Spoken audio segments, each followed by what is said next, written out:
Coucou tout le monde, alors je suis super contente de vous retrouver aujourd'hui pour vous présenter une nouvelle petite création. Donc j'avais parlé sur Facebook que j'avais fait un planeur, donc la vidéo a été tournée, donc je vous montrerai comment je l'ai fait quand j'aurai le temps et la motivation de faire la voix off.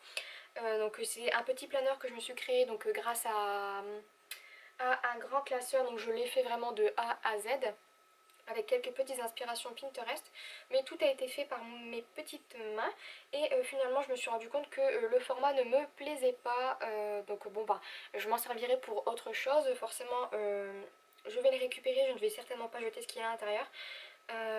Donc je vous montrerai quand même comment je l'ai réalisé, étant donné que ça pourrait éventuellement servir à quelqu'un.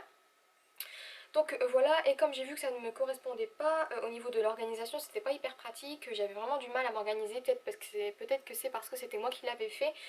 En tout cas, ça ressemblait pas exactement à ce que je cherchais et finalement j'ai décidé de me tourner vers le bullet journal. Donc ça fait des mois et des mois que je regarde des vidéos sur ce système-là et je me suis dit ça ne me correspond pas. Il y a trop de codes, trop de clés, trop de symboles, etc. Donc je l'ai vraiment fait cette fois-ci à ma manière. J'ai enlevé toutes les pages qui, selon moi, ne me servaient pas. Et en fait, comme j'aime beaucoup gribouiller, un petit peu faire des petits dessins par-ci par-là, je suis pas une pro en dessin, loin de là, mais comme j'aime bien faire un petit peu comme bon me semble, coller des petits stickers par-ci par-là, écrire, gribouiller, faire des listes, j'ai trouvé que ce petit système me correspondait plutôt bien. Donc j'ai customisé ce petit cahier donc avec mes petites mains et en fait c'est un cahier, donc à la base c'est un cahier Oxford je crois jaune. Je vous ai montré comment je l'ai customisé donc de A à Z sur la vidéo donc que vous aurez juste après si jamais ça vous intéresse. Donc, comme je vous montre ici à l'intérieur, je l'ai customisé donc de A à Z, c'est un cahier à carreaux pour la simple et bonne raison que je me suis dit que si jamais le système ne me convenait pas, je ne voulais pas acheter un carnet à 25 € juste pour gribouiller et finalement le jeter. Donc j'ai fait d'abord un premier essai là-dedans pour la fin d'année 2016 et par la suite soit je m'achèterai un cahier, soit je prendrai avec des petits carreaux tout simplement parce que moi j'aime bien avoir quand même des lignes pour écrire. Et un petit espace avec les petits carreaux, ce serait largement suffisant. Je vous laisse tout simplement avec la création donc, de ce petit cahier et je vous retrouve ensuite avec la présentation donc, de ce qu'il y a à l'intérieur. Donc c'est parti pour la customisation donc, du cahier du bullet journal. Donc c'est un cahier Oxford jaune fluo comme vous le voyez de 96 pages qui fait 17 cm par 22 cm et je vais le customiser. Donc vous voyez il est un petit peu abîmé mais c'est pas très grave.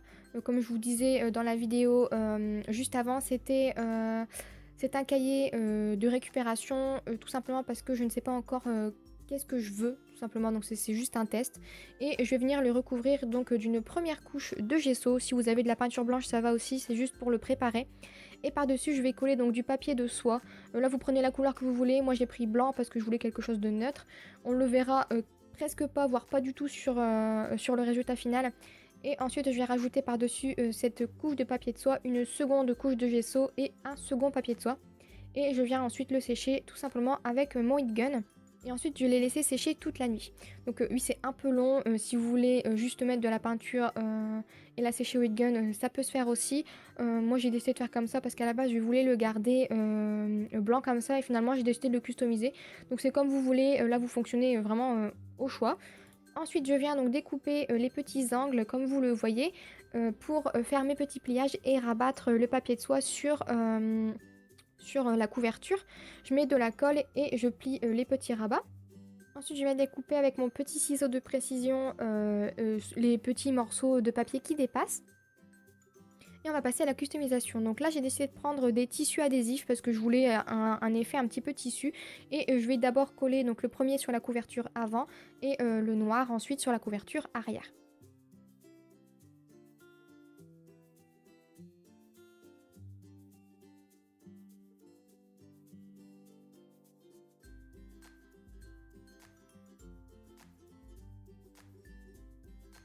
Une fois les tissus adhésifs collés, je viens rajouter donc sur les bords du masking tape. Donc j'ai pris un masking tape noir et blanc.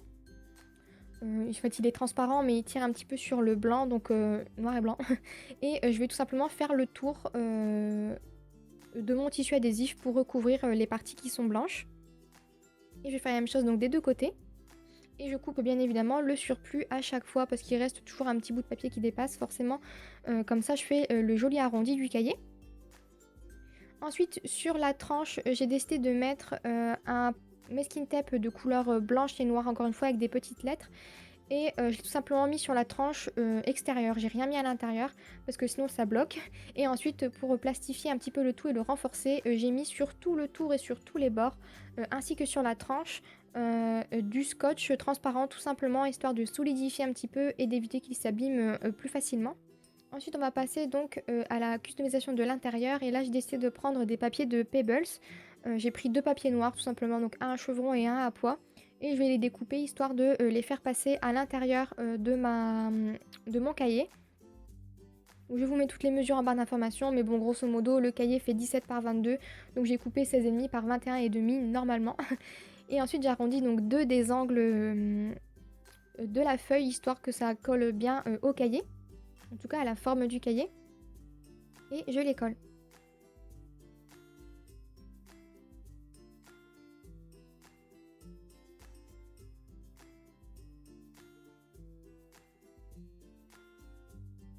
Et voilà comment je vais customiser grosso modo mon bullet journal. Pour l'intérieur, j'ai fait au feeling. Généralement, je fais un petit brouillon au crayon gris. Donc là, vous le voyez sur la vidéo. Et ensuite, je viens le faire avec des crayons, des feutres, des stylos. Donc je vous mets les références de ce que j'ai utilisé en barre d'information.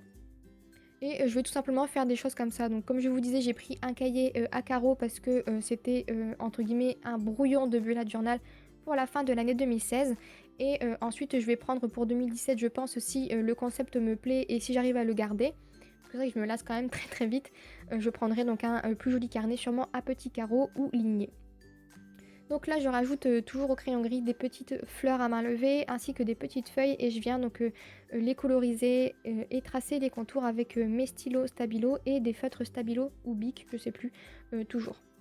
Et ensuite je vais passer à la customisation donc, de l'intérieur de l'album et ça je vous l'explique en détail sur la vidéo présentation qui va suivre.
Donc voilà, vous avez vu ce qu'il y a à l'intérieur grosso modo, je vous ai pas tout présenté, je vous ai montré à peu près comment j'avais fonctionné pour le début. Et maintenant je vais tout simplement vous présenter donc l'intérieur de ce petit carnet. Donc comme vous le voyez ici, donc tout est fait à la main, je suis pas une pro du dessin comme je vous l'avais dit. J'ai mis à l'intérieur donc ces petits papiers, donc au fond ça se présente aussi comme ceci. Donc alors présentation, la page de garde pour dire que c'est un bullet journal. Ensuite ici j'ai fait ma présentation donc des mots de l'année grosso modo. Je me suis dit que ça ne me servirait pas étant donné qu'il me restait juste octobre, novembre, décembre, mais je l'ai quand même faite vite fait. Celle du prochain sera sûrement bien mieux faite. Ensuite j'ai fait donc One Years of Mood, donc c'est tout simplement pour voir à peu près comment je me sens tous les jours.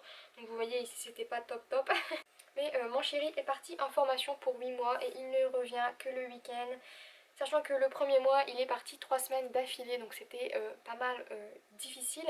Maintenant il revient à peu près tous les week-ends, donc vous voyez ici les points bleus c'est les week-ends où il revient. Donc voilà, donc je me suis dit que c'était sympa pour voir à peu près comment je me sentais donc d'un point de vue sur l'année. Moi j'ai trouvé ça plutôt sympa. Sur la page d'après, j'ai décidé de faire une petite page nos visites. Donc c'est tout simplement les petits déplacements qu'on aura fait. Donc courant octobre, novembre, décembre, vous comprendrez bien qu'il n'y en aura pas beaucoup. Mais ça me permet d'avoir un aperçu d'une future page que je pourrais éventuellement faire par la suite. Donc là, je suis allée à Arras le 24 octobre. là j'ai mis mon billet de train parce que je vais l'accrocher avec un petit trombone. Ensuite j'ai fait une petite page wishlist. Petit aparté, vous avez vu que je n'ai pas fait donc de calendex, de tracker list, enfin de tracklist, de tracker, quelque chose comme ça, et j'ai pas fait non plus d'index, tout simplement parce que pour moi ça ne me sert à rien. J'aime bien feuilleter, regarder, et j'aime bien avoir quelque chose de simple et de clair. Et je me suis dit que le tracker ça allait me compliquer la tâche, les clés avec la grande page etc ça allait me compliquer, donc j'en ai juste fait quelques-unes au mois d'octobre, novembre etc, vous verrez par la suite. Donc la page wishlist avec les choses que j'aimerais avoir. Ensuite on passe du coup directement au mois d'octobre. Vous voyez ici pour le mois d'octobre j'ai fait mes clés, donc j'ai tout simplement fait 3 clés. Un petit carré à cocher pour une tâche à faire, une flèche pour un événement ou un rendez-vous et une croix pour les choses que je n'ai pas faites, tout simplement. Donc ensuite ici j'ai fait la page donc du mois, donc j'ai fait tout simplement le calendrier du mois. Par la suite ça va changer parce que là c'était vraiment un premier test. Ensuite j'ai fait donc les objectifs, une partie anniversaire et ensuite j'ai fait les livres à lire. Tout simplement, donc les pages sont pas hyper jolies parce que là je commençais, donc petit à petit on va s'y mettre. Après je cherche pas forcément à faire quelque chose de hyper beau, je cherche juste à faire quelque chose de pratique et de clair. Ensuite on passe donc à la partie fitness, donc j'aime bien faire du sport par-ci par-là, sauf que ce mois-ci j'ai été pas mal malade et je me suis pas mal blessée. Avec les séances de kiné c'était juste la catastrophe. Mais bon, j'ai quand même fait grosso modo un planning. Donc ici vous avez les jours de la semaine. Ici donc vous voyez c'est un calendrier basique, hein. Et dans chaque jour je note ce que j'ai fait. Ici vous avez donc les performances pour dire j'ai fait du vélo autant de fois et ça m'a fait autant de kilomètres ou autant de minutes. Et j'ai été donc au fitness autant de fois. Et ici j'ai la petite colonne totale pour dire ce que j'ai fait tout au long de la semaine grosso modo. Sur la page d'après, on commence donc les semaines. Là, j'ai commencé donc directement le 3 octobre parce que tout simplement, c'était au moment où j'ai décidé de m'y mettre officiellement.